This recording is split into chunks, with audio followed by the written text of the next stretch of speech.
Oke, terus Pak, terus TKB, mulase, lalu kedua adalah air. air 7 liter. Iya, 7 liter. Kalau raginya cuma 1 butir aja ya? Satu atau dua, Pak? Boleh, Pak. Ini kecil-kecil kok, Pak. Ini sudah dipotong Satu kecil-kecil. galon, 1 galon aqua itu ya Pak wadahnya. 7 liter itu separuh, Bu, kurang lebih. Itu kalau nggak salah, galon itu 15 liter, Bu, kurang lebih. Ya, 15 liter. Berarti Separuhnya. setengah ya, Pak. Kalau mulasenya, Pak? Mulasenya itu tutup botol apa namanya? Tutup kurang lebih ya. Kalau seperti itu loh, botol gelas minum aqua. Oke, satu tutup botol aqua ya. Ya. Ada lagi, Pak? Yang lain nggak? Sorry, gelas ya. Mulasenya itu 1 gelas kurang lebih 200 mili, Pak. Oke. Campur-campur aja, Pak.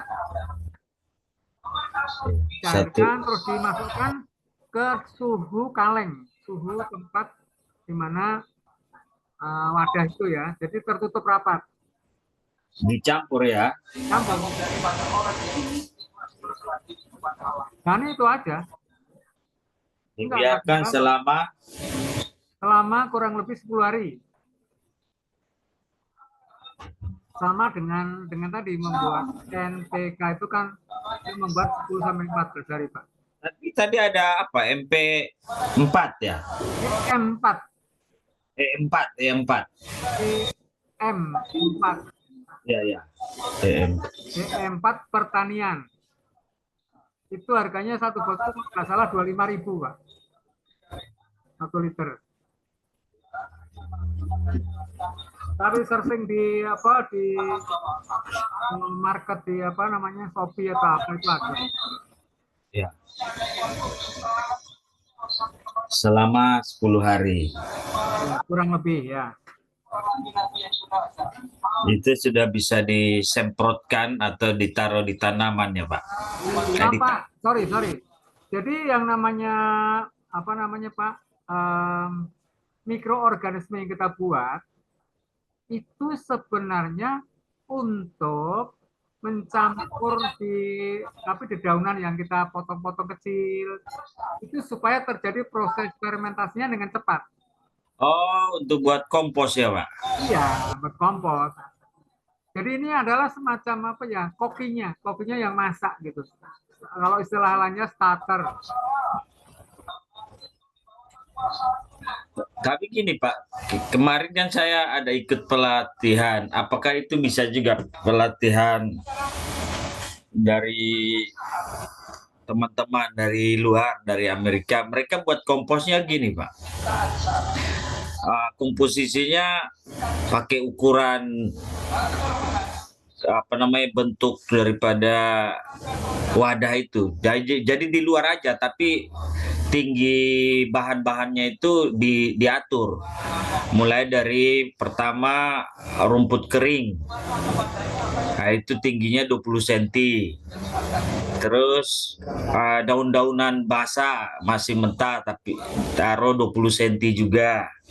Terus kotoran kambing atau kotoran hewan ditaruh serata mungkin lah.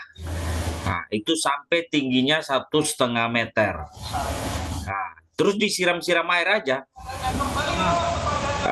Jadi loh Pak. Jadi apa? Jadi pupuk atau jadi mikroorganisme? Jadi pupuk. Nah, ini pupuk benar Pak. Kalau pupuk benar, itu namanya dia composting, semacam composting alami. Tapi itu secara itu agak cukup berat dan lama Pak. Karena itu kan dibolak-balik ya. Iya betul dibolak-balik. Ya. Tapi kalau yang saya buat ini adalah ditaruh di dalam kaleng Pak. Lebih gampang ya Pak. Lebih gampang, lebih cepat dan kita nggak repot. Mantap. Tadi aku kan bicara mikroorganisme, tapi Bapak bicara dari sisi pupuk. Pupuk yang dibuat dari alami itu benar bisa, tapi ada yang lama, ada yang cepat. Misalkan gini Pak, yang kompos itu dibuat pakai yang ramuan Bapak ini kita semprotkan, itu jauh lebih cepat ya Pak? Atau Ya jelas, karena di dalam kalau tadi ya, misalkan tanpa E4 pun ya Pak ya, ya. daunan atau hal-hal yang sifatnya sampah ya, saya kulit-kulit ikan, kulit-kulit apa yang kulit buah-buahan campur, terus nanti nasi yang sudah nggak termakan campur situ, itu lebih cepat Pak. Oke. Saya kan ada ini apa namanya, Siap. Oh, jadi itu jauh lebih cepat ya kita. cepat ya. Kalau Itu yang ini membuat kan, pupuk Pak. Namanya lindi Pak. Lindi itu tanpa E4 yang kita beli. Jadi apa yang ada di bahan yang ada di kita aja itu bisa. Oke, siap.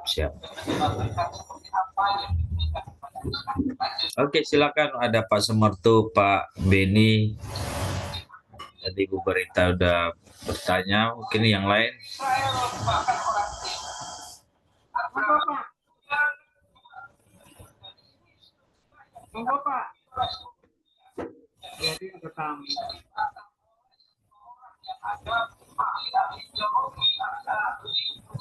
Ya, jadi fungsinya mikroorganisme yang kita buat maupun yang dibuat pabrikan seperti E4 itu dimaksudkan untuk mempercepat proses fermentasi, dan fermentasi itu bisa diambil airnya atau diambil dadaunan yang sudah menjadi apa yang menjadi busuk ya, menjadi busuk, dan itu terus bisa diaplikasikan dengan cepat. Suhunya suhu ruangan kaleng. Jadi kalau di tempat terbuka bisa, tapi lama Pak. Dan tenaga kita agak berat karena dicampur, diaduk, itu diaduk. Ya memang itu bisa, itu namanya composting Pak. Ya, tiga hari harus diaduk lagi Pak ya. Lihat dari suhunya lagi katanya. Iya, itu betul, tapi lama. Itu seperti itu. Dan itu kan kasarnya tuh kalau kita pakai tenaga orang itu bayar loh Pak. Maka itu juga lebih menjadi murah. Betul. Tujuan saya itu cuma mengajarkan teman-teman yang cari membuat pupuk yang murah mudah. Tanpa E4 bisa. Murah, mudah, alami ya Pak ya. Alami ya. Tanpa bahan kimia pabrik. Iya. Kesinambungan tuh perlu dipikirkan loh Pak. Kalau chemical itu kan hampir melanda seluruh Asia Pak. Betul. Eranya Soeharto dulu kan tanah itu kalau sudah kalau sudah biasa pakai pupuk urea, lalu nggak pakai itu, tanah menjadi keras. Saya di tanah karo, tanah rusak semua Pak. Ya, pecah-pecah, Pak, tanahnya itu keras dan pecah-pecah. Ada kayak lubang-lubang itu loh Pak, kecil-kecil itu namanya pecah-pecah rata-rata. Itu tandanya tanahnya rusak.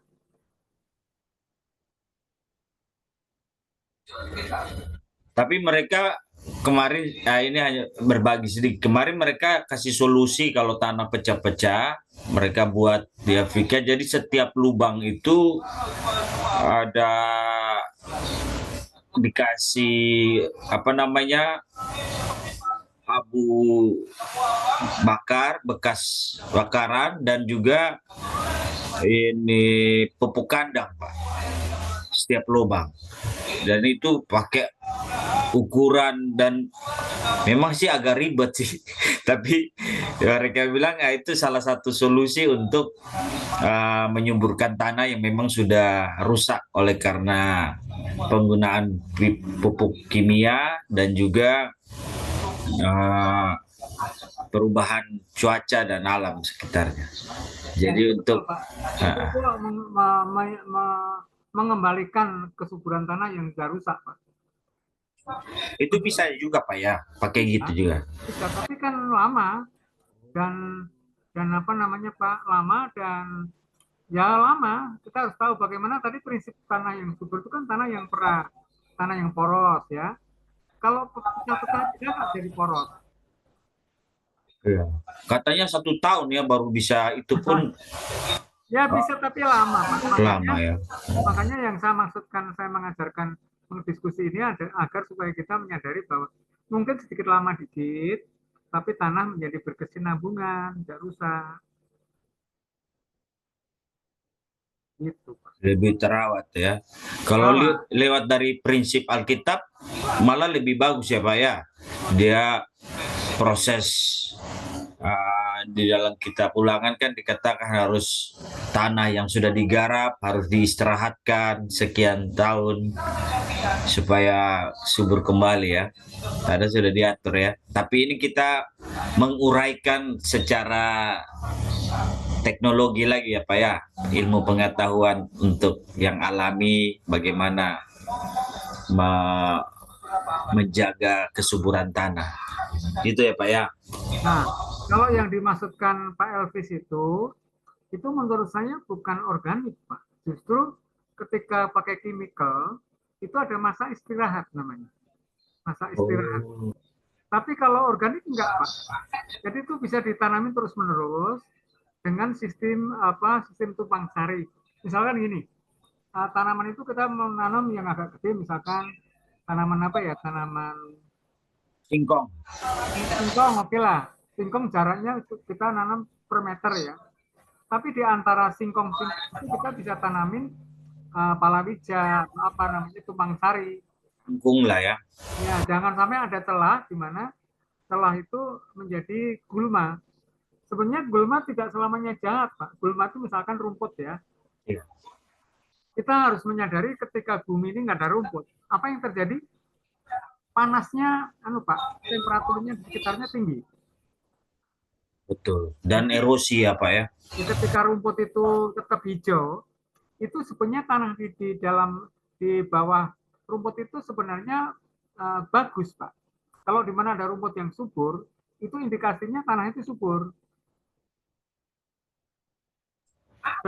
Dan rumput jangan dibakar. Jangan, justru itu bagaimana kalau kita mau mengubah menjadi pupuk bisa dicabutin, dirajang, dicacah ya. Iya. Terus nanti itu ditutupkan untuk sebagai mulsa alami bisa. Tahu mulsa nggak, Pak? Mulsa itu adalah Plastik tuh. ya plastik kayak keemasan hitam itu loh, Pak. Iya. Tapi gimana sama rumput tai kebo tuh Pak? Itu kan paling paling susah tuh. Rumput tai kebo. Ya, maaf istilah itu kita pakai di sini. yang bercabang kayak bintang gitu Pak. Yang tebal itu yang dia paling cepat untuk tumbuh lagi. Rumput itu, Pak, jenis rumput ya? Ya, rumput. Itu kan akarnya keras itu. Apakah itu tidak perlu dibakar, tidak perlu racun rumput? Nah, bagus. Ini problem bagus ini. Bagi saya, semua yang ada di alam jangan dibakar. Tapi diatur, dimanfaatin. Kalau tadi dikasih obat, itu tanahnya rusak loh, Pak. Tanahnya itu memang mati, tapi nanti juga kita lihat dalam jangka tertentu tumbuh lagi. Tapi sebenarnya bagusnya gini nih, menurut saya Pak ya, rumput dirapikan saja, terus yang di bedeng tengah itu disterilkan, nggak ada rumput, atau syukur kalau kita punya duit beli mulsa. Oh. Mulsa, jadi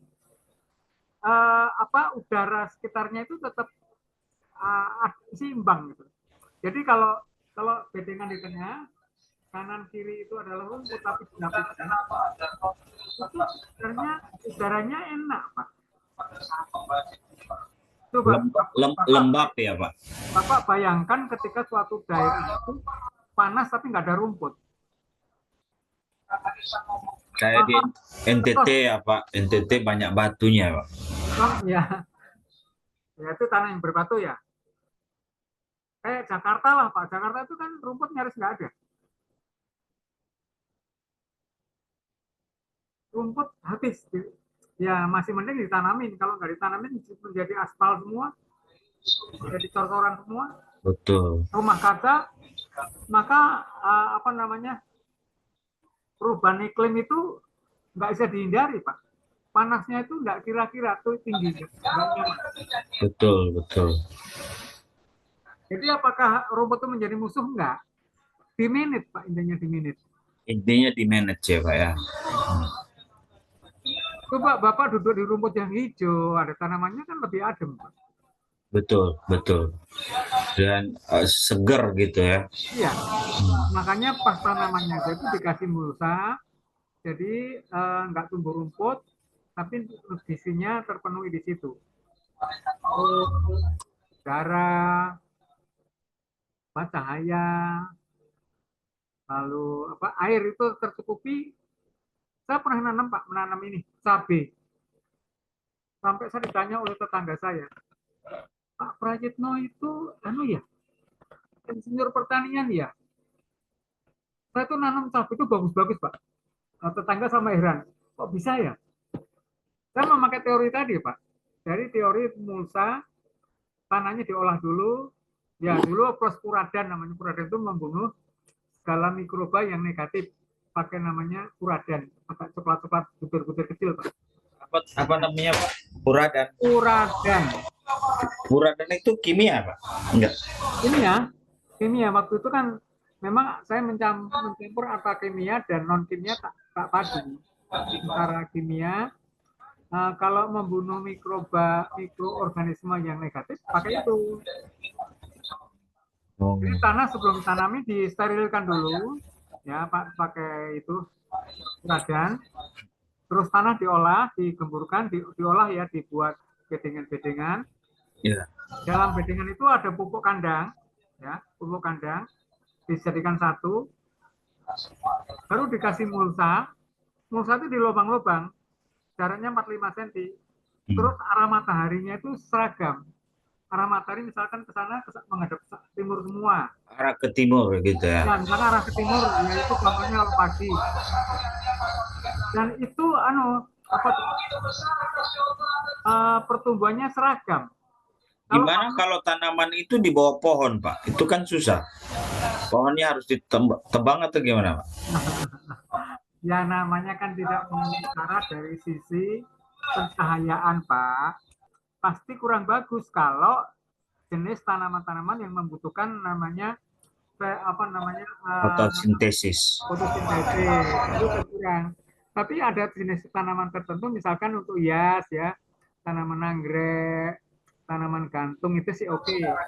Dia tidak terlalu banyak membutuhkan generatif buah. Tergantung jenis tanamannya, Pak. Pak Lukas nih ahli kontekstual dan ahli pertanian. Ya, aku seneng aja, Pak. Seneng. Berarti konsep pertanian ini bisa dibawa dalam pelayanan juga ya Pak, dalam arti gini. Berarti kalau kita ketemu kaum yang agak keras seperti rumput harus pakai puradan juga tuh ya Pak ya. Prosesnya dalam tanda kutip ya, puradan dalam arti